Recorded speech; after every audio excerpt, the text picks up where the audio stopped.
ओम गं गणपतये नमः। ओम लक्ष्मीनारायणाभ्यां नमः। ओम हं हनुमते नमः। आज आपको एक विशेष मंत्र की जानकारी देने जा रहे हैं। ये बहुत सरल और बहुत छोटा मंत्र है। इस मंत्र के द्वारा घर में, परिवार में, व्यक्ति के ऊपर किसी भी प्रकार की बाधा लगी है, उसे आसानी से हम जान सकते हैं और उन बाधाओं के निवारण करने का उपाय भी इसी मंत्र में बताऊंगा आपको। ये स्वयं सिद्ध मंत्र है, फिर भी आप जिस दिन अग्निवास हो पृथ्वी पर, उस दिन आप इस मंत्र की 108 आहुतियाँ कर लें। ये मंत्र पूर्ण रूप से चैतन्य हो जाएगा। मंत्र सुने। ओम अप्रतिचक्रे स्फट विचक्राय स्वाहा। फिर से सुने। ओम अप्रतिचक्रे स्फट विचक्राय स्वाहा। इस मंत्र की का 108 बार आप हवन कर दें। इसके बाद जब आपको प्रयोग करना हो, यदि आप देखना चाहते हैं कि हमारे घर में क्या परेशानी है, तो 8 पीली सरसों ले लें और उनको गंगा जल से धो दें। गंगा जल ना हो तो जल से ही धो दें और धोने के बाद अपना ध्यान करें, अपने घर का, परिवार का ध्यान करें। ध्यान करने के बाद इस मंत्र का 108 बार जप करें। 108 बार जप करने पर इसके बाद उन सरसों को एक कटोरी में जल लेकर उस पर छोड़ दें।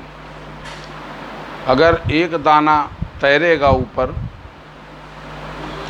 तो भूत दोष लगा होगा, 2 दाना तैरेगा तो क्षेत्रपाल दोष, 3 दाने तैरेंगे तो शाकिनी दोष, 4 दाना तैरेंगे तो यंत्र दोष, 5 दाना तैरेंगे तो आकाश देवता का दोष, 6 दाना तैरेंगे तो डाकिनी दोष, 7 दाना तैरेंगे तो विंध्यवासिनी दोष और 8 दाना तैरेंगे तो कुल देवता का दोष। अगर एक दाना तैरता है तो इसका मतलब है कि आपके घर में, परिवार में आपके ऊपर भूत दोष लगा हुआ है। उस घर पर या उस परिवार पर भूत दोष है या किसी ने करा दिया है, भूत दोष लगा हुआ है। तो आप 9 मिट्टी के छोटे सकोरे ले लें या छोटे घड़े ले लें, उनमें दही भर दें और क्रम से एक एक उतारें रोगी के ऊपर और उतार करके स्मशान में गाड़ दें। ये क्रिया शनिवार को करें, ज़्यादा अच्छा रहेगा, तो ये दोष मिट जाएगा। ये 2 दाने तैर रहे हैं तो क्षेत्रपाल दोष है।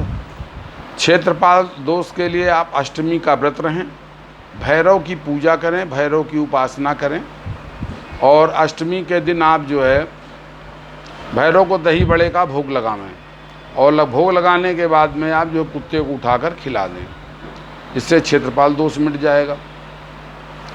यदि 3 दाने तैर रहे हैं तो शाकिनी दोष है। शाकिनी दोष के लिए आप लाल कपड़ा 7 हाथ लें। रोगी के हाथ, अगर कोई व्यक्ति रोगी है उसके ऊपर लगा है तो उसके हाथ से 7 हाथ कपड़ा लेना है। लाल चंदन का 1 मूठा ले लें। 1.25 सेर खिचड़ी उड़द और चावल की हो। 1.25 सेर पकौड़े उड़द और मूंग के मिला करके पकौड़े बनाए जाएं, वो हों। एक घड़े पर रखें और रोगी से उतार करके किसी तिराहे पर रखना है। इससे शाकिनी दोष मिट जाएगा। यदि 4 दाने तैरते हैं तो यंत्र दोष लगा हुआ है। किसी ने किसी प्रकार का यंत्र बना दिया है आपके खिलाफ और उसको गाड़ दिया है ज़मीन में, या कोई उस यंत्र का कोई दूसरा प्रयोग कर दिया है, तो उसको सही करने के लिए 14 सुपारी लें, 14 सुगंधित वस्तुएं लें, मिठाई लें, फल लें, धूप दीप नैवेद्य लें और भगवान यंत्रेश्वर का ध्यान करें या भगवान माहेश्वर का ध्यान करें और ये सब चीज़ें अर्पित कर दें और जो रोगी पर उतार कर किसी चौराहे पर रख दें। इससे यंत्र दोष मिट जाएगा। अब 5वां दोष है आकाश दोष। आकाश देवता का दोष होता है या आकाश में रहने वाली शक्तियों के प्रति जाने अनजाने दोष हो गया है आपसे, तो वो दोष लग जाता है। तो इसके लिए अपने ही गोत्र की यानी सगोत्र 2 कुंवारी कन्याओं का भोजन करा दें, कांसे की कटोरी में घी का दीपक जला लें, 5 जायफल, 5 नींबू, 11 लौंग ये उतार करके और ये दीपक चौराहे पर रख दें। दूसरे दिन अनाज का उतारा कर दें, कोई अनाज भर करके किसी मिट्टी के पात्र में और उतारा करके चौराहे पर रख दें। तीसरे दिन जो है पकवान का उतारा कर दें और उतारा करके चौराहे पर रख दें। इन 3 दिनों में रोगी ठीक हो जाएगा। 6वां दोष जो है वो डाकनी दोष है और कुछ लोग मानते हैं कि ये जल देवता का दोष है। तो इसके लिए आप 7 कनेर के लाल फूल ले लीजिए, लाल चंदन ले लीजिए 1 मुट्ठा और चावल ले लीजिए, कुछ मिष्ठान रख लीजिए उसमें और किसी नदी किनारे जा कर के रोगी के ऊपर से 7 बार उतारें। यदि हमारे परिवार या घर में लगा है तो अपने ऊपर ही उतारना है और उतार करके ये जो है बहती हुई नदी में प्रवाहित कर देना है। उसके बाद स्नान करिए, चले आइए। 7वां दोष विंध्यवासिनी का दोष है। हमारे परिवार में कभी विंध्यवासिनी पूजी जाती थी, अब नहीं, उनका पूजन नहीं होता है। या विंध्यवासिनी के यहाँ कोई हमारी जैसे मुंडन संस्कार है, छेदन संस्कार है, कोई संस्कार होते थे वहाँ, या विवाह होता था तो पहले उनसे अनुमति ली जाती थी, वहाँ उनका पूजन किया जाता था। ऐसे दोष लग जाते हैं। अगर ऐसा दोष लगा है तो आप दुर्गा सप्तशती के 9 पाठ किसी योग्य ब्राह्मणों को बुलाकर करावें और माता विंध्यवासिनी का दर्शन करें। 8वां दोष है कुल देवता का। यदि कुल देवता आपके अप्रसन्न हैं तो ये 8 मतलब जो है आपके डूब जाएंगे, नहीं 8 जो हैं आपके तैरने लगेंगे, सारी 8 आपके जो हैं ये तैरने लगेंगे। जब 8 तैरेंगे तब आप मानिए कुल देवता का दोष है।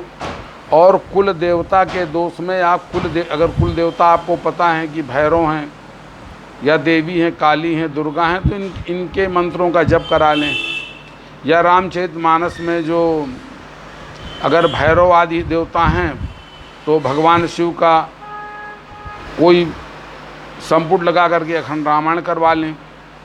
या कुल देवी हैं तो देवी मंत्रों से रामचरितमानस का पाठ घर में करा लें, कुछ हवन करा लें, तो कुल देवता की प्रसन्नता प्राप्त हो जाएगी आपको। इस तरह ये बहुत सरल विधि हमने आपको बताई है और इससे आप सभी लोग भरपूर लाभ लें। अपने ऊपर क्या समस्या है, क्या परेशानी है, आप इसको आप स्वयं जान सकते हैं और इसका निवारण कर सकते हैं। हाँ, एक बात और है कि इन सभी दोषों के पश्चात जो इसमें ऐसे दोष हैं कि दोबारा लग सकते हों, उनके लिए रक्षा ताबीज़ भी धारण करें।